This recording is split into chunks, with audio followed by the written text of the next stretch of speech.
Hey, welcome to another episode of the Goats of Growth. My guest today is Michelle Benfer, Senior Vice President of the Accounts Payable and Accounts Receivable product lines for Bill, which is a leader in financial automation for small and mid-sized businesses dedicated to automating the future of finance so businesses can thrive, which, by the way, I will say is a mission near and dear to my heart as a small business owner. Michelle, welcome to the Goats of Growth.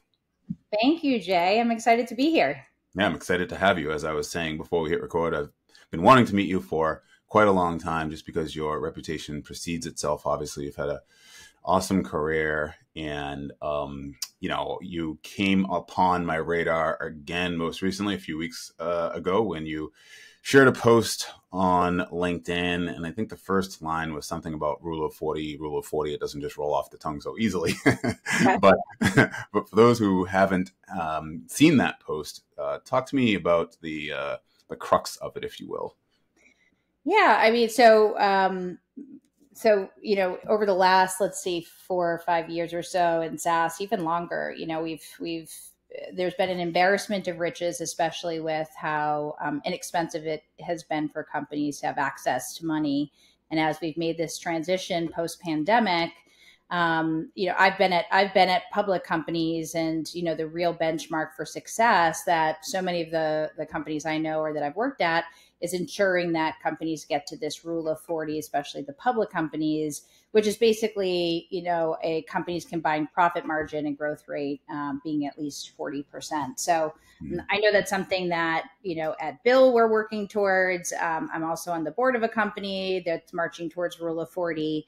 HubSpot, that was a big area that we spoke about as well. So that health metric, especially for public SaaS companies, is one that a lot of companies are marching towards. Is there a healthy split between that rule of 40? I'm curious. In other words, is 25% growth, 15% profit? Like is there a healthy best kind of a split, if you will? Yeah, I mean, I do think it depends on the company and their growth arc and trajectory. I think when you take a look at some of the strongest stocks out there, profitability is definitely a big one, but you do have to have that lever of growth. So, 2020 is always a good split, but the more that you can increase those profit margins in addition to getting a healthy growth rate is definitely ideal. Let's dig into that a little bit more. I know, obviously, we'll get into more about the post, but you're saying something that's just curious, and I want to try to figure it out. Let's say, for instance, if the split is, call it 35-5, if you will, right? In other words, you got 35% growth, 5% profit. Is that better for a company that is more earlier stage and, perhaps maybe they just raised the Series A round as opposed to a company that might be a Series C or greater that really needs to start thinking about profitability more? When does it become more important where one is stronger than the other? Yeah, I mean, I would certainly say the rule of 40 is more of a public company indicator, right? Because your books are open and exposed, and everyone can kind of take a look at the health of that profit margin as well as your growth rate. But I would agree with you. I mean, earlier stage companies, you certainly want to lean more into the growth, and having as much growth as you can, year over year, whether it's double digit or 50% growth. You want to make sure that you're trying to drive towards that. Less of a focus on profitability, I think, earlier stage. Even, when I was first arrived at HubSpot, I think the company still wasn't profitable at that point. And so as a company has a much higher growth rate, I think that tends to be earlier stage in their evolution. Got it. And, part of, the crux of the post was doing more with less, right? In other words, there's a debate, and I think you were at a pavilion dinner when you had this conversation around and to talk about when you're going to reduce costs, it's do we reduce sales headcount or do we reduce the support, right? And the argument you made in the post is that think about reducing sales headcount before sales ops or sales support, because you can, if you have the right building blocks, if you have the right ops people, if you have the right enablement people, then the best sales people can ultimately do more with less. And then there you have that mix, right? That right balance. Is that fair to say? Is that sort of crystallize the post? Yeah, so I would say yes-ish. Okay. So what I certainly wasn't saying was you should, cut the sales people first. But what I do believe is, a big trend that we saw when companies just had this phenomenal growth during the pandemic and the proliferation of, this, app extension within companies. There was growth at all costs. Part of that was let's throw sales heads to drive growth. And it works. It certainly works. If you have a strong go-to-market motion, whether you're expanding your BDR org, you're expanding your overall, footprint and your ability to accelerate and penetrate the market, that's a good move. But at the same time, you saw a lot of these companies also pare back and go through layoffs, whether it was 10%, 15%, layoffs of their staff. Sales tends to get the least amount of layoffs in a company because they're still revenue generating. I think what I was trying to convey in my post is naturally, I think when companies are looking for areas to cut costs, one of the first places they look is what is the support staff or the surround sound that helps support the sales organization. And I actually believe focusing on the right roles and the right intelligence in RevOps makes you less reliant in sales headcount because you're being hyper-focused on productivity per rep, which if you're going to boil down like the health of a sales organization, are you increasing your growth rate? Are you reducing your cost? And is your productivity per rep going up year over year? So, I think if anything, it was probably a nod to the CFOs out there who are doing budget approvals, but ensuring that you have the right tech stack in place, that you're utilizing the tech stack, it's not shelfware, that you're taking advantage of AI in the tools that you do have. And then finally, really the right data and analyses on what makes the best reps operate and how do you replicate that to drive productivity across the organization. Yeah, and ultimately, I think we said before we hit record, I mean, if you could instrument or architect a go-to-market motion where, you're generating $1 billion on, one person, right? If you will, that's the North Star, I guess, if you will, right? Like that's it. And so let's just talk about that a little bit. Like what's best in class look like to you as it pertains to RevOps? What should it look like? Yeah, so it's interesting. I was chatting with a gentleman who was the SVP of RevOps at HubSpot recently, Sid Kumar, and there's a lot of benchmarks in terms of what are the average headcount ratios, right, for RevOps to sales, and for every 15 sales heads, you have one RevOps person, and you can certainly go through ratios. I think, in my view, best in class on the RevOps side is RevOps really having skin in the game on the productivity of the sales organization. And so if you actually tie their bonuses and some of their North Stars to if it's increasing productivity per rep, if it's on the enablement side, increasing or reducing rep ramp time, for example, and constantly analyzing and being proactive about a lot of different variables that lead into some of the most successful reps. So I'll give you an example. Say you have a rep who sells multiple products. Are the best reps making the most phone calls? Do the best reps have the cleanest pipeline and a high conversion rate? Do the best reps have the highest average deal size? And I've gone through analyses in the past where it's looked like, okay, a rep has to have 2 deals over 5K, for example, in order for them to hit their number. And the rest can be kind of, if you take appetizers, entrees, and snacks, right? And so you need a couple of entrees. You need definitely appetizers and, a bunch of snacks, but you can't be over leveraged in small deals. You can't be over leveraged in just your mid-sized deals. You have to have a really balanced pipeline. Mm-hmm. And so it's that analysis, the intelligence, understanding what the best reps do, both qualitatively and then in their process. Mm-hmm. Then you can take that and you can drive that through those best practices through the sales organization.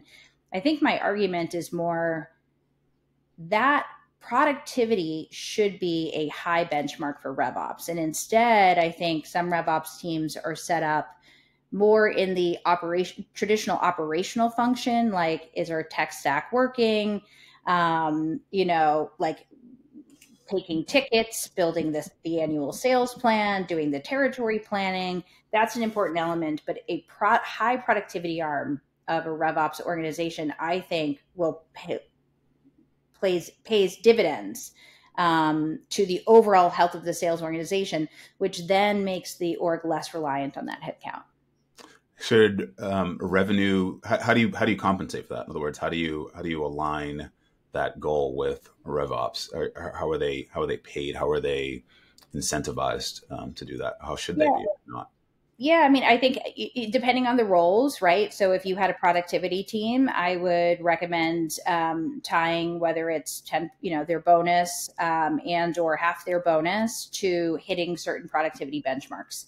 And so how do you, and it's very similar with sales and marketing, right? Like the best practices are you have sales and marketing both aligned on a revenue number, not on the number of leads they're going to send over, right? So there's that really nice check and balance. I think in the same vein, you want RevOps, especially the productivity team, to be driving excellence when it comes to ensuring rep productivity. And that can be both from a rep skill set, like you could have a skill set driver, right? Listening to calls, understanding what phrasing is the right kinds of phrasing, implementing the sales methodology.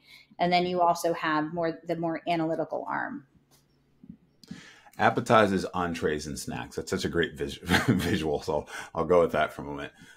When you're looking at what the best reps are doing, and you look at their breakdown, as you just mentioned, appetizers, entrees, and snacks, how would a RevOps person take those best practices and scale it to the broader organization? And I guess what I mean by that is that if we know that reps spend 35% of their time on prospecting outbound, let's just say, and maybe 15% of their time, I don't know, maybe even writing LinkedIn posts or something like that, whatever it is, right? Like, is it that prescriptive where you go, okay, like this is what Jay's doing, this is what his pie looks like. Yep. And then we're going to prescribe that the rest of the folks do this too as well. And then we're going to use some sort of a tool or technology to actually measure to make sure that we're all, is it like that? Or how would you, I guess, suggest, what is your advice for that to make sure that it is rolled out properly?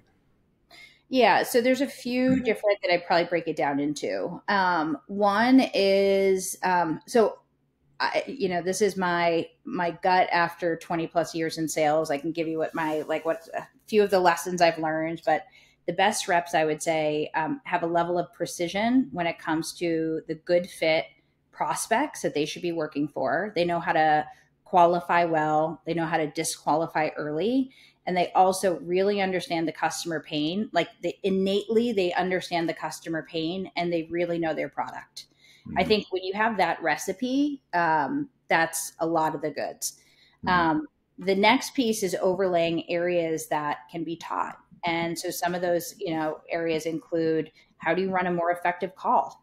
How do you ask, from a sales methodology, perspective, how do you overcome objections well? How do you, tie downs and ask for the sale multiple times, ask for wins throughout the sales process. And so I think as a sales organization, you need the language that everyone speaks, which is really that sales methodology. But then you need the analysis. And this is the part that I come from high value sales motion and high volume. So, the data and the analysis is important. But, I'll give you an example at HubSpot. We knew if you took the SKUs, right, of the product. So we had our marketing product, you have, Pro, you have Enterprise, you have Starter, and you take that across all the product suite. We knew the best combinations of products. So marketing enterprise, sales pro, plus a success pro. If this is just an example, but we knew the combinations that had the highest win rate. We knew the combination of SKUs that also had the highest customer LTV. And so when you learn this information and what are the best SKUs at point of sale, what are the best ones to go to, to expand at 90 days post sale, 100 days post sale. Once you get that intelligence, then you can push that out to the sales organization from trainings, running contests, running spiffs. But it starts with that intelligence. Mm. If you think about not having that level of analysis, you're really putting it in the manager's hands and asking your managers to be analysts, to be coaches, to be pipeline managers. And I think the traditional model actually puts too much on the managers to be great at. And I think we need to remove some of that pressure from manager excellence and put some of those roles in RevOps that can spend the time on making sure we're focusing reps on the right behaviors. How much data is necessary in order to be confident that there should be a scaling of process and systems across the board, right? In other words, you have, let's say, a handful of good reps. And let's just say, again, we'll talk about like a Series A company as an example. Maybe there's $5 million in revenue or something like that. How do you know what and how quickly, I guess, do you iterate or make decisions while you're learning, Yeah, I think so I'm at my third company that's $1 billion in revenue, that's public, and they've all been SMB, mid-market focused and really high volume. So I'm not the best person to give an example of how much data do you need at 5 million in revenue for a startup. However, I think the volume game is different than the value game. So if you tend to have much larger enterprise deal sizes, I think what you listen to and the kind of data that you're looking for at that stage of growth is different than the data that you want from a high volume. So it's probably less about, SKU combinations, but in that one, I would say focusing on what you're learning from the customers. What are you hearing about their needs? Are we addressing their needs? What is the time to value of the product? Who needs to be involved in the decision making? How early do you bring them in? Those are some of the more, I would say, qualitative insights that you want to learn about your customer during that stage, as opposed to those high velocity metrics that help with much larger organization and larger volume.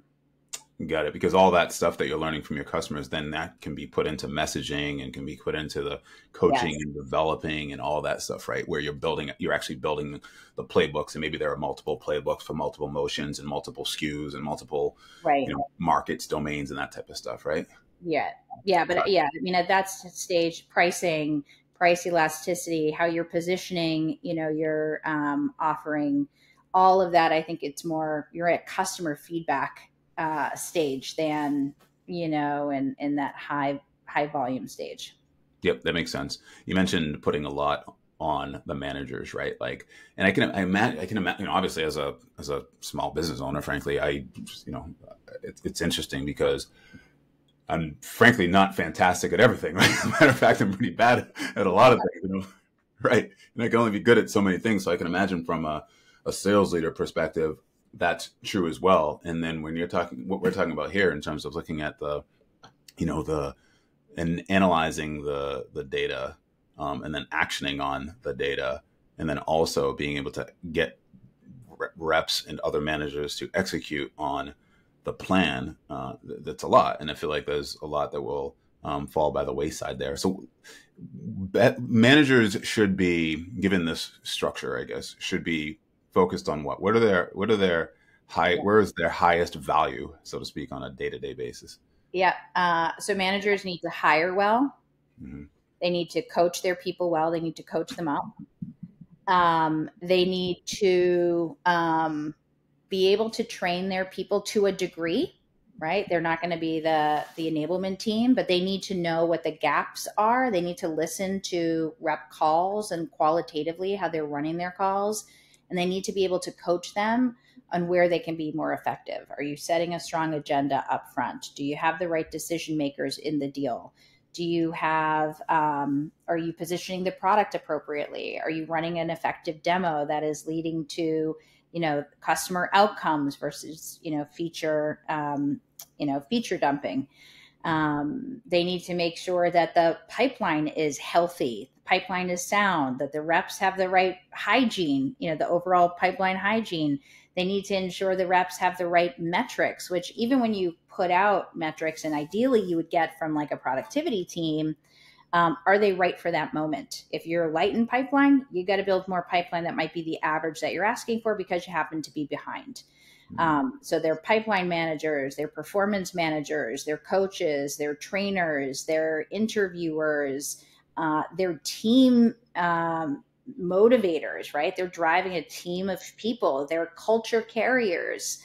So there's a lot, there really is a lot for a manager to do and to do well.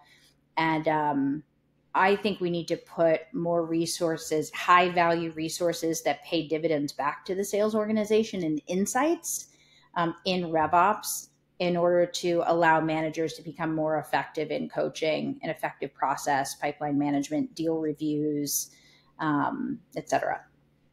I think you mentioned one RevOps person for every, I forget what the number was. How many RevOps people 15, for every 15 reps, 13, 15 reps. Yep.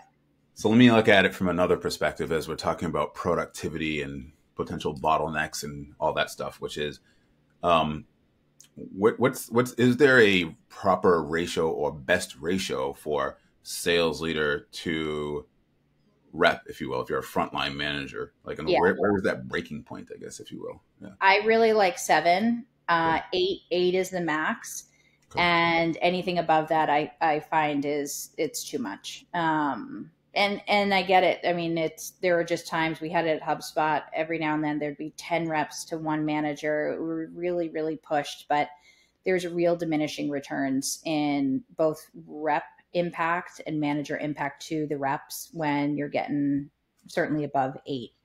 I think 7's a great number. When you get above 8 and you go to 10, like you just alluded to there at HubSpot, does that mean, frankly, from your perspective, more hours? In other words, because you still have to get it done. So in order to get it done, you're going to add, you're just going to work more to get it done. Or does it just mean, or the flip side to your point, it just means that, people are just suffering because they don't have enough of your time where, they might have an hour of Michelle's time per day or per week or whatever it might be. Now they only have like a half hour. Yeah. I mean, I think that's some of it in terms of, you just simply have less time to give to each individual. I think managers in that situation, at least the effective ones, find ways to scale impact to their team. So for example, I've had managers who would host like, they wouldn't call it underperformers, but they kind of a club or a working session workshop for the underperformers. And they were mandatory. And it was like, we are going to work on effective demos. We are going to work on, better qualifications. And so they tend to start doing trainings at scale. That's what good managers should do. But again, managers, they have to pivot based on the realities of their team. They have to find ways to get creative, and they just simply can't do it all. So the areas that do get pushed by the wayside is some of that proactive thinking and analysis on trends of their team. It's also just not someone's knack. Like a manager may have been a super effective seller. That doesn't mean they geek out on the data front, which is something that I always did because I found that it helped me understand behaviors. So yeah, that's, I think where they focus their time. Yeah. And I heard what you just said there too, which is interesting, which isn't immeasurable necessarily, but the space, the bandwidth to be thinking and to think about what's around the corner next that maybe, you're unable to see because your head's down, always in meetings and always doing this. And you're not really thinking about the strategy, you're not working, as they say, on the business. You're constantly in the business, which. Correct. Yep. Yeah. Totally. Which can be painful. Sales enablement. Talk to me, and I know when we were talking earlier, certainly there's a blend between the two of RevOps and sales enablement as we were giving examples, but talk to me about best-in-class sales enablement. And where does here's a challenge that I'm having as I'm listening to you, is where does is that line drawn from all of the activity that you just mentioned, all the responsibilities of what a good sales manager should be doing, and what sales enablement should be doing to help enable all this the sales team as well? Yeah. So I think in general, like having sales enablement have a philosophy or a mission that they are there to help drive productivity within the organization, right? And some think of it as a training arm. I think kind of really putting the higher order on driving productivity for the organization is the way that we should think about their charter. And so we'll give the example, if you have the right data analyses and the behaviors of the top reps, enablement should be partnering with sales leadership consistently to figure out how do we get those practices into the hands of everyone? How do we then measure it, both qualitatively and quantitatively? And see that we're going up and to the right in terms of improving productivity, whether it's higher win rates, if it's larger deal sizes, productivity per rep overall. So I think enablement can play a more proactive, actually, I guess I would say reactive role to what the needs of the organization are. I tend to find that enablement is more often on the ramping up, almost the onboarding of new talent, and then annual refreshes, depending on the appetite and the budget that a company has. If we can start getting that to be more of a flywheel of constantly pushing learnings and best practices back to the organization and creating ongoing workshops, I think that's great.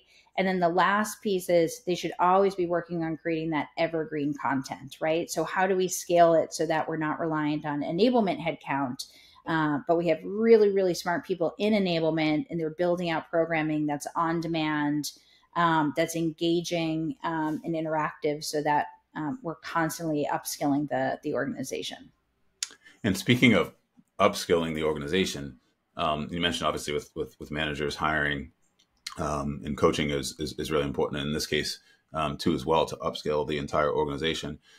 When you're looking for a strong RevOps person, let's go back to that for a moment. What should folks be looking for? And take away the title for a moment, because I think what happens a lot of time, at least with a lot of the recruiting I do, is that people focus on title and not necessarily focus on the profile. In other words, like, what do you want this person to do? Like, how do you want them to actually, what do you want them to execute, right? We can worry about the title later, so to speak.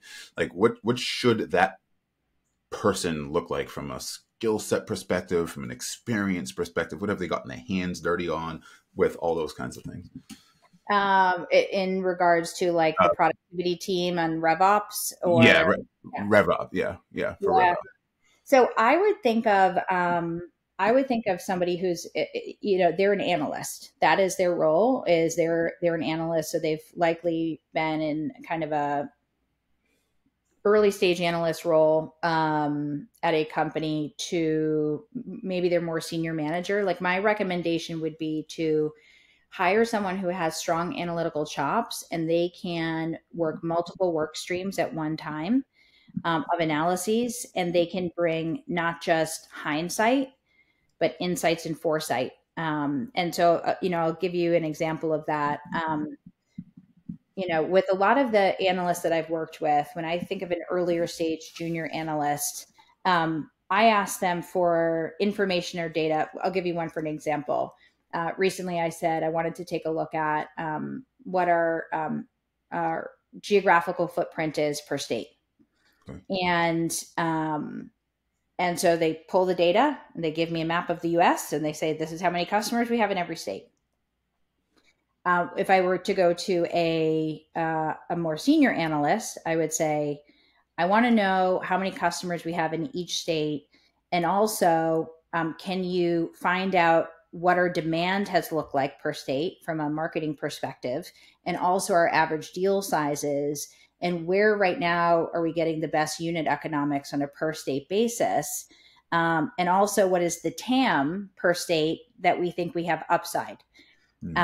And so we're underpenetrated in certain areas, but I would want a more advanced analyst to be able to pull all of those multiple data streams, right? Those analyses, put it together with an opinion, and then also come with a recommendation of what we could do moving forward.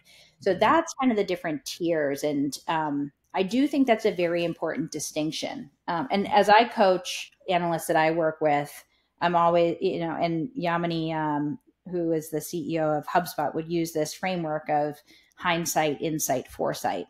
And it's being able to move to, not only do you pull the data because you live in it, I want you to give me your recommendation on what we should do next. And by the way, if there's a rep who has doubled down and they know New York really well, where are they hunting? Where are they prospecting? Where have they had success? For example, this is, a way that I would approach that. Oh, very interesting. Yes. Okay. And as far as, I guess, seniority, I guess, if you will, right? In other words, I feel like there's levels obviously across the board, right? You've got, front line, second line, and so forth, right? With RevOps, do they need to have a certain level of, I don't know what it is, visibility, I guess, in working directly with the CEO, especially within your companies, larger companies? Who would they be reporting to? Would they be reporting to the CRO, a business unit leader like yourself? Like where do they fall within the organization? Yeah. So RevOps in general as an organization, where should they report into? Yeah. Mm-hmm. Yeah. Yeah. I've seen a few different models. It also depends on your CRO model, right? So one of the things we did at HubSpot was we consolidated all the go-to-market operations teams together. I think there's real benefit to that. And so it was the ops teams of sales, customer success, and marketing. However, the head of sales ops was in lockstep. I mean, the number one partner to senior sales leadership. Mm-hmm. There's benefit there, though, because you're really looking at the full customer life cycle and you're trying to break down the silos and barriers that exist in how each org analyzes their data, which, ends up being pretty important to like the dynamics and the North Stars of how you drive the business. So, for example, this is almost everywhere I've worked. You'll have, marketing says we sent all these leads over to SMB. The SMB leads, but they actually go to all different segments. So what they say they're sending to the segment, it's going to different segments. And long story short, you need some owner of the purity of data. So that is one of the areas where I like having it under one roof and combining those go-to-market teams. So that would be, depending if it's a CRO, if it's a chief customer officer, typically that's what I would recommend. Got it. Never the COO, or potentially? Potentially, again, like some COOs are go-to-market leaders. Some COOs tend to err more on the finance ops, et cetera. So it just depends on what the model of the company is. Got it.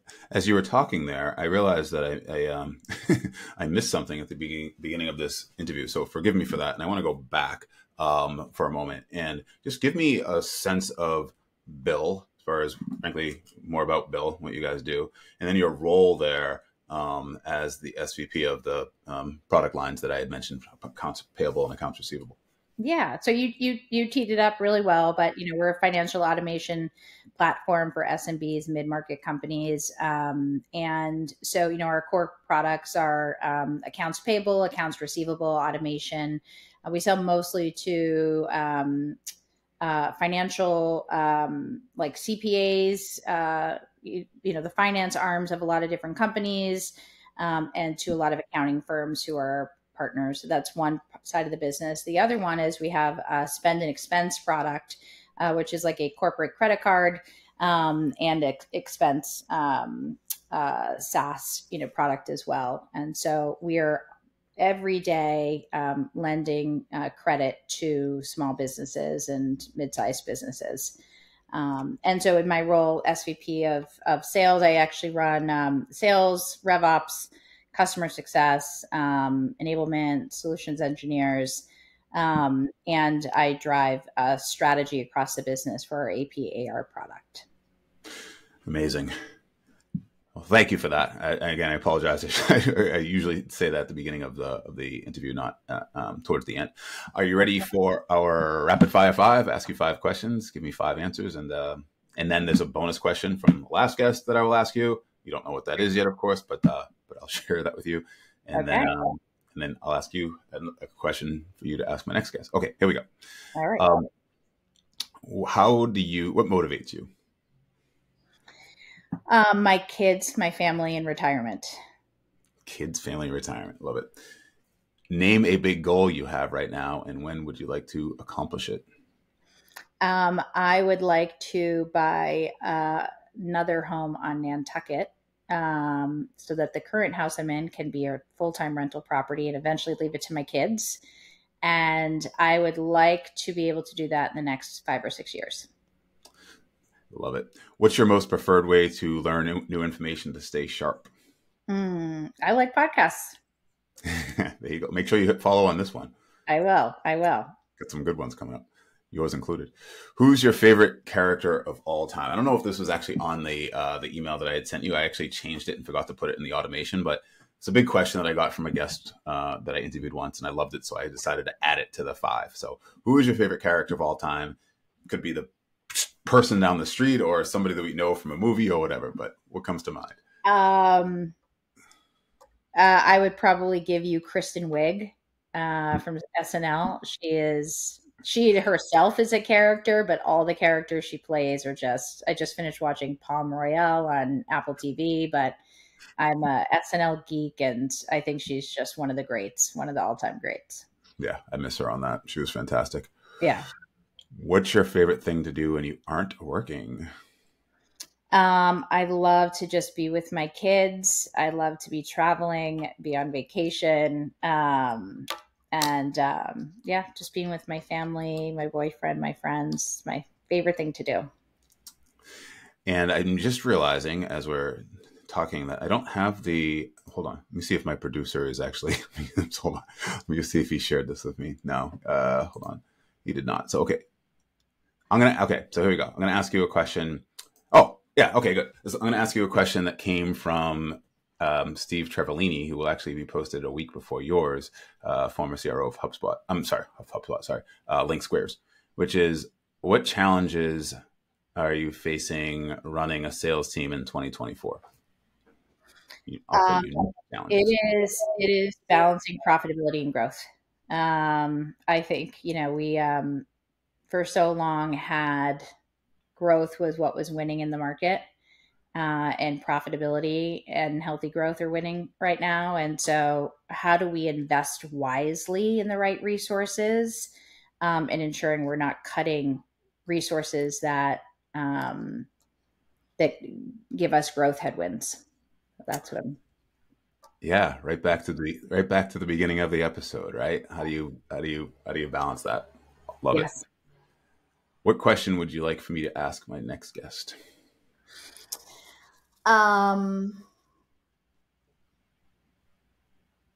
What does a dream productive sales organization look like? What does a dream productive sales organization look like? Great question. Fantastic. Yeah. Michelle, if people want to ask you that same question, which I'm so tempted to, but I won't. People want to ask you that same question or other questions, or perhaps learn more about Bill, perhaps maybe an opportunity to work with you at Bill, what's the best way for them to reach out to you? On LinkedIn, Michelle Benfer. I should probably pop right up there. But yeah, LinkedIn, I think Michelle Hughes Benfer is my actual handle on there, but that's probably the best way. Don't forget to put the Goats of Growth podcast in the title somewhere there, if for the subject line, I guess, or whatever, to make sure you get her attention, for sure, right? And to thank her for doing this, as I'm thanking her now. Michelle, thank you for doing this. This is fantastic. I love it. So topical now, for sure. Here it is in May of 2024. Thank you for coming on. Thanks for having me, Jay. Goodbye, everybody. Don't forget to subscribe, rate, and review to get more awesome episodes like this. As I alluded to Steve Trevelini, which frankly you would have heard already. But if you haven't, go back and listen to that too as well.